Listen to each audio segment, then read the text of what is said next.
오늘의 주시는 말씀 마가복음 4장 36절부터 35절부터 41절의 말씀입니다. Mark chapter 4 verse 35 to 41. 목사님께서 이 제목으로 풍랑을 잠잠케 하신 예수님이란 제목으로 말씀 선포하시겠습니다. 이제 주신 말씀 읽겠습니다. 그날 저물 때에 제자들에게 이르시되 우리가 저편으로 건너가자 하시니 그들이 무리를 떠나 예수를 배에 계신 그대로 모시고 가매 다른 배들도 함께 하더니 큰 광풍이 일어나며 물결이 배에 부딪혀 들어와 배에 가득하게 되었더라.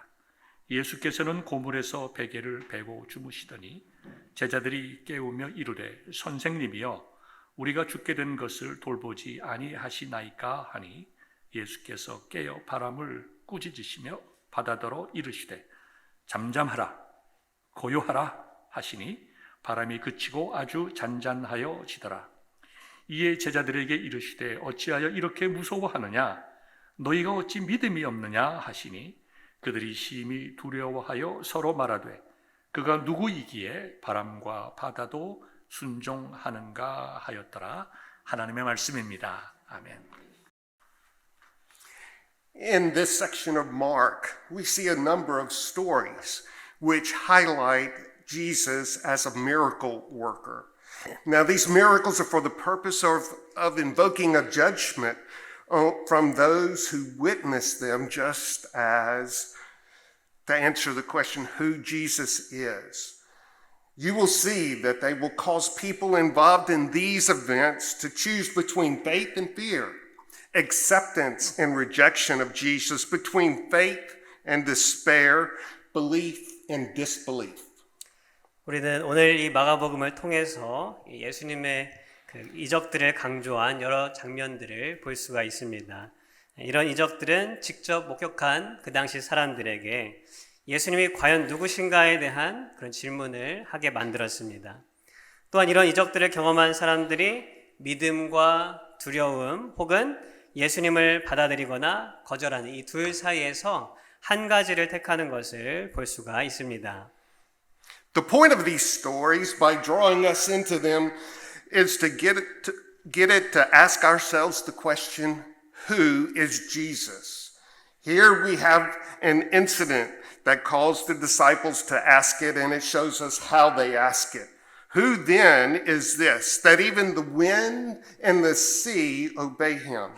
The disciples up to this point still have much to learn as to who Jesus is, but don't they know that after having seen and heard all that Jesus has said and done, 마가복음에 이런 이적이 등장하는 말씀들의 그 요점은 무엇일까요? 그 요점은 우리에게 과연 예수님이 누구신가 하는 질문을 갖도록 하는 것입니다. 오늘 본문에는 제자들이 그런 질문을 하는 사건이 등장하죠. 바로 큰 풍랑을 만나게 됩니다. 그리고 그들은 이렇게 질문합니다. 그가 누구이시기에 바람과 바다도 순종하는가? 아직도 제자들은 예수님이 누구신지에 대해서 배울 게 많아 보입니다. 어떻게 그들은 예수님과 같이 그동안 다니면서 이 수많은 기적과 예수님의 말씀을 들어도 정말로 예수님이 누구신지에 대해서 아직 모르고 있을까요? Mark invites us to draw but one conclusion about Jesus, that he is the Messiah, he is God's Son, he is the King. He reigns over all the forces of nature and chaos, over the powers of darkness, over sickness, disease, sorrow, even death itself. Jesus is Lord. 마가복음은 이 예수님에 대한 하나의 결론으로 우리를 인도합니다. 그것은 예수님은 메시아이며 하나님의 아들이시며 곧 왕이시다라는 것입니다. 예수님은 자연의 힘과 어둠의 권세와 아픔과 질병과 슬픔, 심지어는 죽음까지도 다스리시는 분이십니다. 그분은 우리의 주님 되신 예수님이신 것을 믿을 수 있기 바랍니다. First, I would like to look at this morning how Jesus leads his disciples into a storm. At the request of Jesus, these men were planning just another trip across the Sea of Galilee. Some of these men, being fishermen and seasoned sailors like Peter and Andrew, knew the sea like the back of their hand. The trip would be like our driving to work every day. But no little storm arose and clearly diverted their attention away from Jesus, from trusting him to the storm itself. 먼저 예수님께서 어떻게 이 제자들을 이 폭풍 가운데를 인도하시는지 한번 보기를 원합니다. 이 본문을 보면 예수님이 먼저 말씀하십니다. 요청을 하셔서 제자들은 이 갈릴리 바다를 건너고 있었습니다. 그들 중 일부는 이 베드로와 안드레와 같이 숙련된 이 배를 타는 그런 어부들이었습니다. 그들에게는 이 바다는 손바닥 보듯 하는 그런 잘 알 수 있는 그런 곳이었습니다. 그들의 뱃길은 마치 우리가 매일처럼 출퇴근하는 그런 직장길과 같을 것입니다. 본문 이전에는 그들의 시선을 예수님과 또 예수님을 신뢰하는 일로부터 어떤 문제 자체에 그렇게 돌이키게 할 만한 그런 작은 풍랑도 있지 않았습니다. They focused on their circumstances rather than maintaining their focus upon Jesus. Does that surprise you? If it does, it shouldn't, because we make the same mistake in our own lives. 그러나 본문에서는 그들은 큰 풍랑을 만났고 또 예수님께 시선을 유지하지 못하고 오히려 그들이 처한 상황에 시선을 고정하고 말았습니다. 혹시 이 모습이 우리 가운데 놀라워 보입니까? 만약 그렇다면 혹시 그 이유가 우리도 우리 삶의 풍랑으로 인해서 제자들과 똑같은 실수를 하기 때문이 아닌지 우리는 생각해 보아야 할 것입니다. Why we make the same mistake they did when they just read the story? We become fascinated and focused upon the storm. Paul instructs us and reminds us in Colossians chapter 3, verses 1 and 2, saying, Therefore, if you have been raised with Christ, keep seeking the things above, where Christ is seated at the right hand of God. Set your minds on things above, not on things that are on the earth. 때때로 우리는 왜 제자들과 같은 그런 실수를 하게 될까요? 그 이유는 우리가 풍랑 그 자체에 너무나 현혹되고 집중했기 때문입니다. 바울은 우리에게 골로새서 3장 1절과 2절에서 이렇게 말씀하고 있습니다. 그러므로 너희가 그리스도와 함께 다시 살리심을 받았으면 위의 것을 찾으라. 거기는 그리스도께서 하나님 우편에 앉아 계시느니라. 위의 것을 생각하고 땅의 것을 생각하지 말라. Let me mention something here. The crossing of the sea was Jesus' idea. In fact, as seen here, sometimes he led them quite deliberately into difficulties to test their faith. But let me be clear, it is always for growth purpose and for our own good. 또 다른 것은 바다를 건너는 것은 제자들이 가고 싶어서 간 것이 아니라 예수님의 요청이었다라는 것입니다. 사실 본문에서 보는 것과 같이 예수님은 때때로 제자들을 의도적으로 그들의 믿음을 시험하기 위해 고난으로 인도하십니다. 그러나 확실한 것은 그 고난의 목적은 언제나 우리에게 선한 일이며 우리의 신앙의 성장을 가져오는 것임을 믿을 수 있기 바랍니다. Now the Sea of Galilee lies nearly 700 feet below the sea level, and its basin is surrounded by hills and mountains that are especially steep on the east side of the sea. 30 miles to the northeast, Mount Hermon rises to a feet of 9,200 feet above sea level. The mixture between cold upper air rushing down from Mount Hermon and the warm air rising from the Sea of Galilee produces turbulent weather conditions for which the lake is famous. 갈릴리 바다는 해발 700피트 정도, 한 200m 정도에 위치하고 있고 또 주위에는 산과 언덕들로 둘러싸여 있습니다. 북동쪽으로는 30마일 정도 가면 해발 9,200피트, 한 2,009km에 달하는 높은 그런 헐몬산도 있습니다. 위로는 이 헐몬 산호부터 추운 바람이 불고 아래에는 이 갈릴리 바다의 따뜻한 공기가 올라오면 이 호수에 자주 일어나는 그런 격한 날씨가 일어나게 됩니다. The fear scale of verse 37, which in the Greek means something like a megastorm, kind of fits the stories of the Galilean fishermen even today. But this storm was at night in pitch black, which was unusual. And the Greek indicates that the storm was more severe than normal by calling it a megastorm. 37절에 이 큰 광풍이라고 기록되어 있는 헬라어로 기록된 단어는 아주 거대한 폭풍이라는 뜻으로 오늘 이 갈릴리 어부인 제자들에게도 맞는 표현이었습니다. 그러나 이 폭풍은 특별히 칠흑 같은 밤중에 일어났고 또 헬라어 표현이 말하는 것처럼 큰 광풍이라고 표현하는 것처럼 아마 보통 때보다 더 심한 상황이었음을 알 수가 있습니다. Simon Peter was there in the boat experiencing the storm.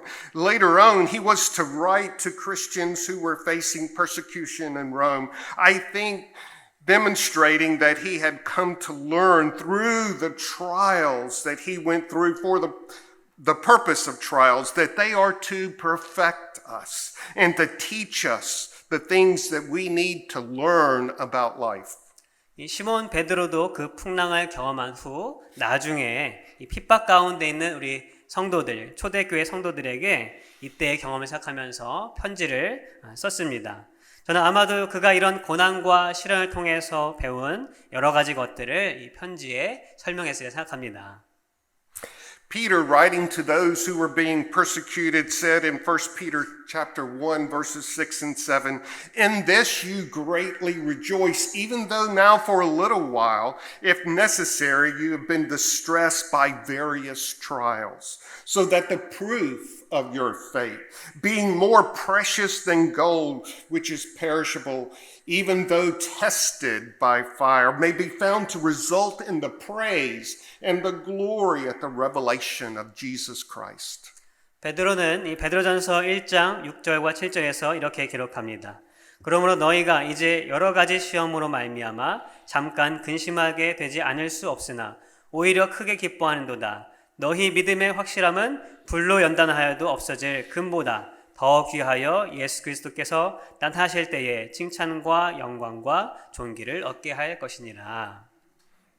Again in this chapter, in chapter 4, verse 12, he says, "Beloved, do not be surprised at the fiery ordeals among you, which come upon you for your testing, as though some strange thing were happening to you." 또한 4장 12절에서도 이렇게 말합니다. 사랑하는 자들아 너희를 연단하려고 오는 불시험을 이상한 일 당하는 것 같이 이상히 여기지 말고. Peter probably remembered the trials into which he had been led as an immature disciple. Had he begun to learn that the Lord sometimes leads his followers through dark valleys and difficult places, just as the Lord led Job through difficult times and so many other saints. But why? This passage answers that question. 베드로는 분명히 자신이 성숙하지 못했을 때 겪었던 고난들을 기억했을 것입니다. 그는 어떻게 또 왜 주님이 때때로 그분을 따르는 성도들을 욥과 같은 또한 수많은 믿음의 사람들처럼 그런 어두운 골짜기와 고난으로 인도하시는 것을 어떻게 그 의미를 알았을까요? 오늘 본문을 통해서 그 답을 찾을 수 있기를 주님의 이름으로 소망합니다. Do you know that the only place in the gospel that we ever hear of Jesus sleeping is during this storm? He has got to be a deeper significance behind his peaceful sleep than just his being exhausted from a long day's ministry. Jesus asleep in the midst of the storm had to be a sign of his trust in God as contrasted with the terror of the disciples. 성도님들 혹시 아십니까? 이 복음서에서 예수님이 주무시는 이야기가 오직 이 풍랑이 일어났을 때 오늘 본문에 등장하는 장면에만 나옵니다. 예수님께서는 그분의 어떤 긴 하루에 지친 사역 때문에 주무신 것이 아니라 평온히 주무시고 계셨습니다. 그리고 여기에는 분명하고 깊은 의미가 있습니다. 풍랑 속에서 주무시는 예수님의 모습은 두려움에 있는 제자들의 모습과 대조되고 또 하나님을 향한 그분의 절대적인 신뢰에 대한 증거를 나타내는 것이었습니다. There are two issues here to consider. First, the disciples showed evidence that they doubted if Jesus really cared for them. 여기에는 두 가지 깊이 생각할 것이 있습니다. 첫째는 제자들은 그들이 예수님이 진정 그들을 돌보신다는 사실에 의심하고 있었다라는 것을 드러냈다는 것입니다. The disciples regarded Jesus sleeping as an indication of indifference to their safety and their hour of danger. It certainly appears that at this point they were beginning to doubt their faith in his love for them. Their question was a real rebuke to Jesus. Teacher, do you not care that we are perishing?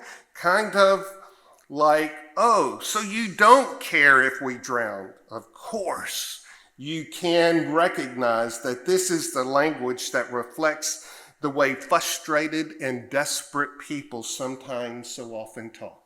제자들은 예수님께서 주무시는 것이 자신들의 어려움에 관심이 없는 것으로 착각했습니다. 분명히 그들은 예수님의 제자들을 향한 그 사랑까지도 의심하기 시작했을 것입니다. 그들이 예수님께 그 한 질문은 거의 책망하다시피 그런 하는 질문에 가까웠습니다. 그들이 뭐라고 말했습니까? 선생님이요, 우리가 죽게 된 것을 돌보지 아니하시나이까. 물론 우리가 어떤 상황이 너무 당황하거나 또 급박한 상황이 닥치면 이러한 표현을 할 수도 있습니다. However, the rebuke was not very nice. What was said and the way it was said would have struck at the very heart of Jesus.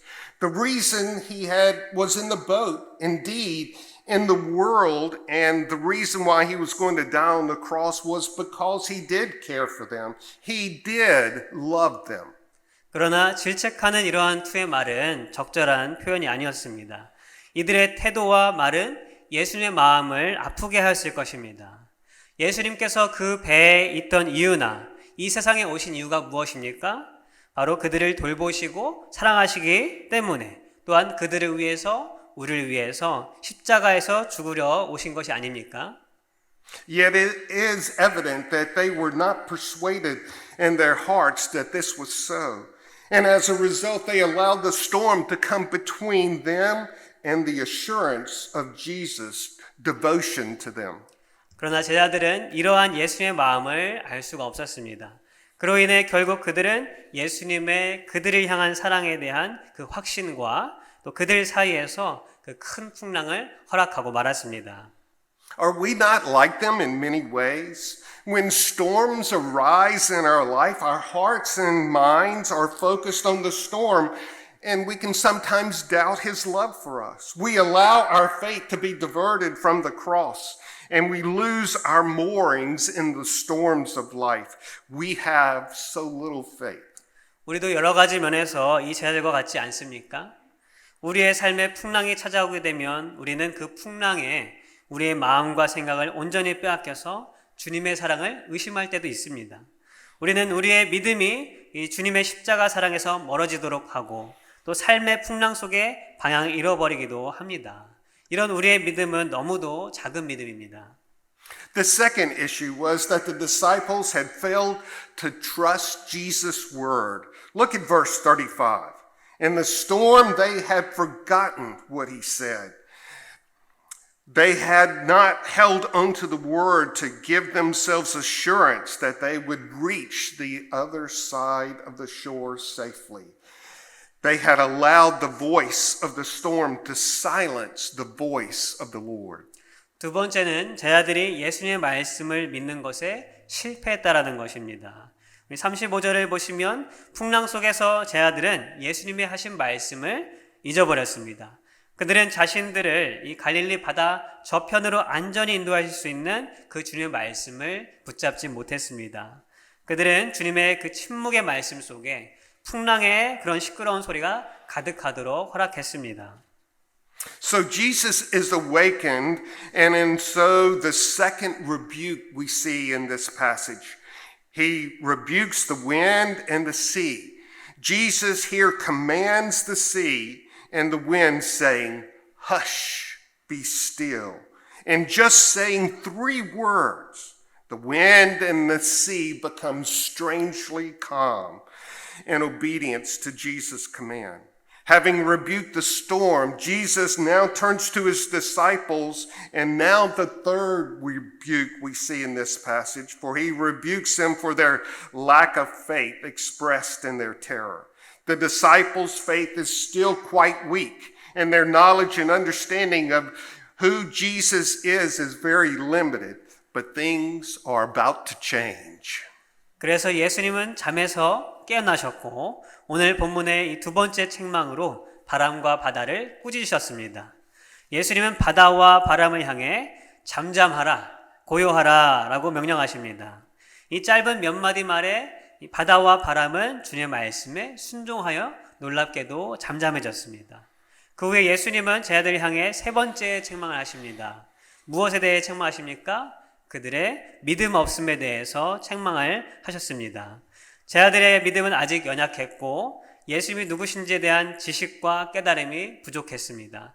그러나 그 모든 것들이 이제 변하려 하는 참이었습니다. In his rebuking of the wind and the sea, by the fact that he used language reminiscent of the strong language he had earlier used to rebuke demons out of individuals, we see Jesus is subduing the powers of darkness and bringing order out of chaos. But in this action of Jesus, for a brief moment, they saw the majesty, power, and glory of Jesus unveiled. Jesus' ability to transform a megastorm into a great calm with just a word reveals his power to do what only the God who created the sea can do. 예수님께서 바람과 바다를 꾸짖을 때 사용하신 언어는 사실 마귀를 책망하실 때 쓰셨던 그런 강한 어조였습니다. 우리는 이를 통해 예수님은 어둠과 혼돈의 권세로부터 질서를 만드시는 능력이 있으신 분이라는 것을 알 수 있습니다. 그리고 이 짧은 예수님의 행동으로부터 제자들은 주님이 보이신 그분의 위엄과 권세와 영광을 맛보았습니다. 예수님께서 보이신 이 거대한 풍랑을 말씀 하나로 잠잠하게 하신 능력은 우리가 어디서 볼 수 있습니까? 바로 하나님께서 천지를 창조하실 때 바람과 바다를 창조하신 그 능력에서 볼 수가 있습니다. The focus of the story is on faith in who Jesus is. In the eye of the storm, the disciples panic and accuse Jesus of forsaking them. We see in verse 38. Like the disciples, Mark's first century readers who were undergoing persecution may have thought God to be indifferent to their hardships and sufferings. The story assured them, as it should us, that even the mega storms of life we face cannot swamp the boat in which Christ is gathered with his disciples. 이 본문의 이야기의 초점은 바로 주님이 누구신지에 대한 믿음에 관한 것입니다. 이 풍랑의 한가운데서 제자들은 혼란에 빠져서 예수님을 책망했습니다. 이 제자들과 같이 마가복음의 처음 수신자였던 이 초대교회 사람들은 이 핍박 속에서 아마도 하나님이 자신들의 고난에 관심이 없다라고 느꼈을 수도 있습니다. 그러나 오늘 본문의 이야기가 확실히 보여준 것처럼 어떠한 거대한 삶의 폭풍도 예수 그리스도와 함께한 그 배에 있는 우리 성도들을 가라앉힐 수 없음을 우리는 믿어야 합니다.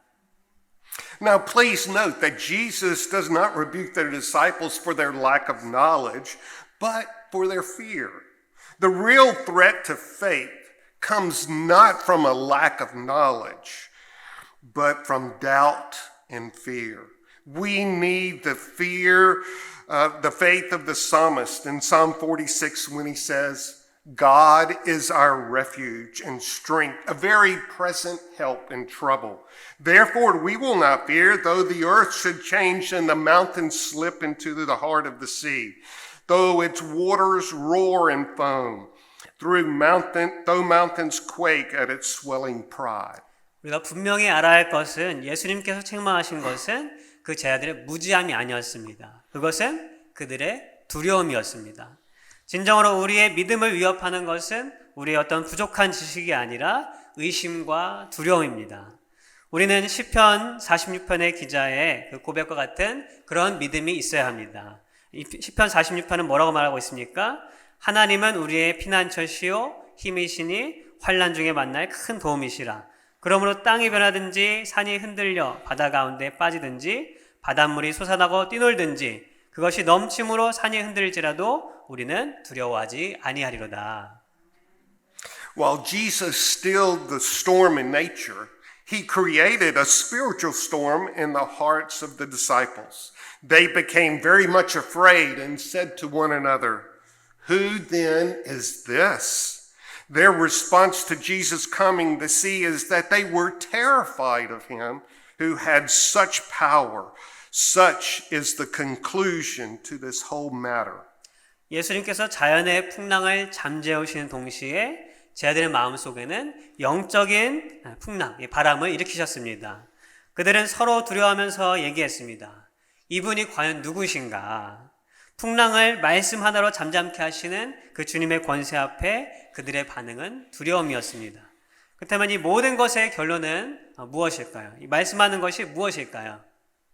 We can easily claim to be courageous when everything is calm. We can have faith in God's deliverance when we do not sense any urgent need to be delivered. When we come to under extreme pressure, however, the courage and assurance that Jesus even cares for his own, let alone preserves them under the ultimate danger, it can fade fast.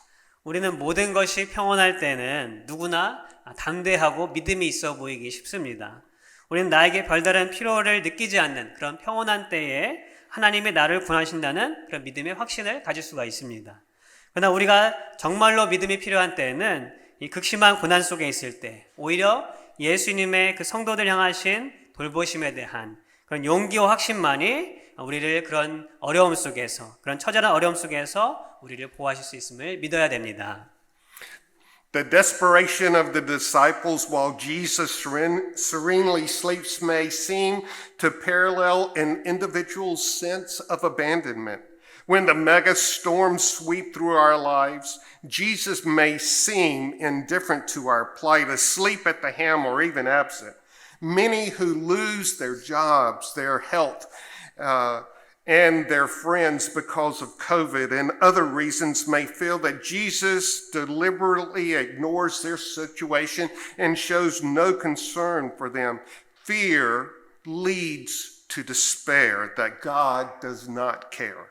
예수님께서 주무시는 동안 제자들이 겪은 이런 절망은 혹 우리의 삶에 우리가 똑같이 우리가 하나님으로부터 버려진 것과 같은 그런 느낌을 갖는 것과 동일시되게 느낄 수 있습니다.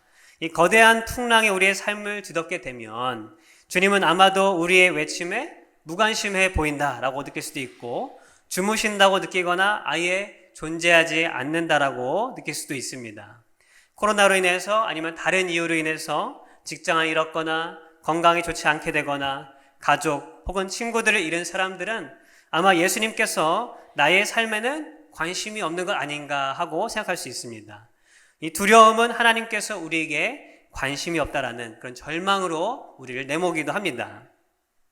Now, the miracle of the storm does not teach us how to endure adversity patiently because Jesus immediately eliminates the problem. The emphasis is this event is on who Jesus is, building faith in us, and not on how he refuses fearful disciples or rescues them from danger whenever they cry out to him. We cannot expect a miracle invention that will calm all the storms in our life. Storms are a part of life from which no one escapes. Chaos hits our lives and it can all happen too quickly. The death of a loved one, the loss of a job, the betrayal of a friend, the onslaught of those being bent on destroying everything dear to us, toss us around as if we were a tiny shell on a beach facing a hurricane. 풍랑의 이적은 예수님께서 어떤 문제든지 즉시 해결할 수 있는 능력이 있기 때문에 우리가 그때까지 인내하고 견뎌내는 것에 대해 가르치는 사건이 아닙니다. 물론 예수님께서 그렇게 하시지만 이 사건의 강조점은 우리 안에 믿음을 세우시는 예수님이 누구신가, 과연 그분이 누구신가에 대한 것이지 어떻게 예수님이 두려워하는 제자들이 어려움 속에 부르짖을 때 그때 구하셨는가, 거기에 대해 초점이 있지 않습니다. 우리는 우리의 모든 삶의 풍랑들이 이런 어떤 기적적인 방법으로 해결될 것이라는 기대를 해서는 안 됩니다. 풍랑은 삶을 살다 보면 누구나 피할 수 없이 마주칠 수밖에 없는 그런 삶의 일부입니다. 혼란은 누구의 삶에 찾아오고 때로는 갑자기 일어나기도 합니다. 사랑하는 사람의 죽음, 직장을 잃는 것, 친구의 배신, 우리의 소중한 것을 무너뜨리는 그런 고난들은 마치 우리가 바닷가에서 폭풍을 마주하고 있는 아주 작은 조개 껍데기에 불과하다라는 그런 느낌을 줄 수가 있습니다. Christianity is not a refuge from the uncertainties and insecurities that we face in the world. There are no safe places in life. And you can only find security with Jesus and a serenity that this world does not know and it cannot give. 기독교는 단지 이 세상의 불확실한 것과 불안전한 것으로 도망치는 그런 도피처가 아닙니다. 이 땅의 삶에는 어디에도 안전한 곳은 없습니다. 그러나 우리는 오직 예수님 안에 안전함을 발견할 수 있다는 사실을 믿을 수 있기 바랍니다. 그리고 그분만이 세상이 알지 못하고 줄 수 없는 평안이 그 안에 있음을 우리는 믿어야 합니다. Mark concludes the stilling of the storm with a question that is a doorway to faith. Their anxiety produces one question that makes faith possible. It is a question present on the lips of the disciples. Who then is this? The question before us is this: will fear lead us to put our trust in Jesus Christ as our Savior and Lord because we recognize Him to be all that He says that He is? All that diligent study and investigation and experience tells us He is or will be are going to be like the scribes or the Pharisees and reject His claims on our lives. What will you do with Jesus? 말씀을 맺겠습니다. 마가는 이 믿음의 길을 여는 그런 질문으로 이 풍랑에 잠잠하게 하는 사건을 마무리합니다. 제자들의 근심은 믿음이 살아나도록 하는 한 가지 질문을 하게 하였습니다. 그것은 그들의 입술에 나온 과연 이분이 누구신가 하는 질문이었습니다. 오늘 우리 앞에 있는 질문은 이것입니다.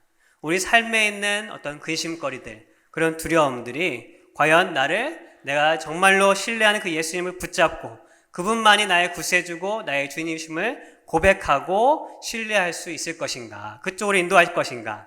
아니면 우리는 말씀을 들어도 서기관과 바리새인들처럼 예수님을 거부하는 그런 삶을 살 것인가? 성도님은 어떤 쪽을 택하시겠습니까? 부디 주님의 말씀을 믿고 그분을 두려움과 풍랑 속에서도 신뢰할 수 있는 우리 모두가 되기를 주님의 소망합니다.